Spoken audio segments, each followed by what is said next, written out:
अब जैसा कि आप male and female reproductive systems के बारे में जान चुके हैं, now we will discuss about the process of fertilisation and the post fertilisation events in this video.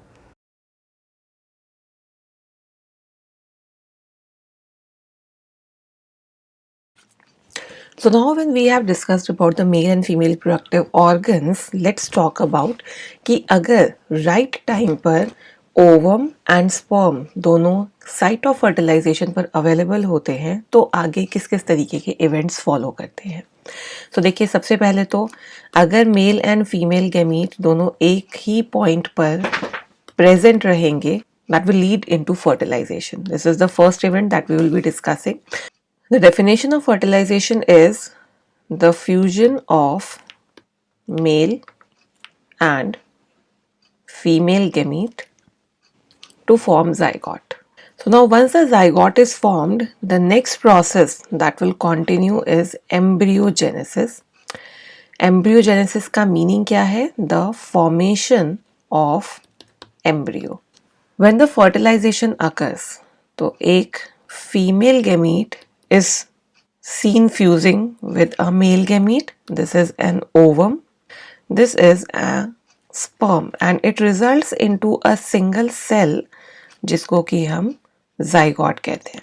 Now during embryogenesis what is going to happen is the zygote is going to divide mitotically और series of mitotic divisions ये undergo करता है. तो उससे 2-celled stage, 4-celled stage, इस तरीके से series of mitotic divisions से wall of cells बनता है जिनके अंदर hundreds of cells present रहते हैं and इस ball of 100 of cells को हम बुलाते हैं embryo.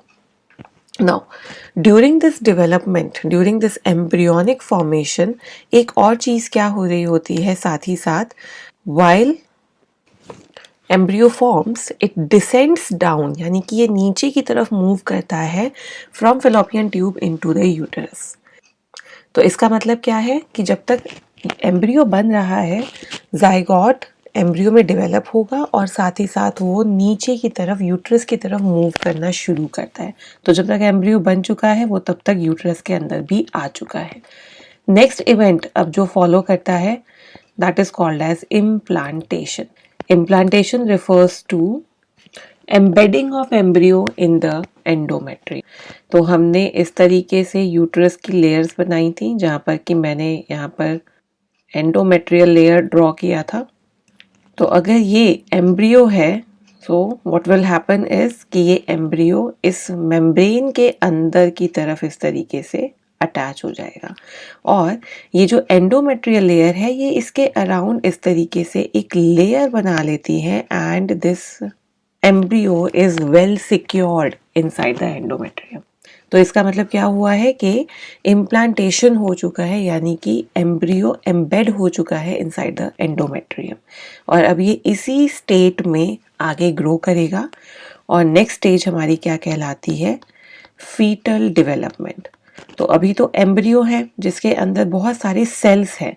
अब ये सेल्स एक टिश्यू और ऑर्गन फॉर्म लेना शुरू करेंगे and when the organ formation starts, this stage is now called as the fetus.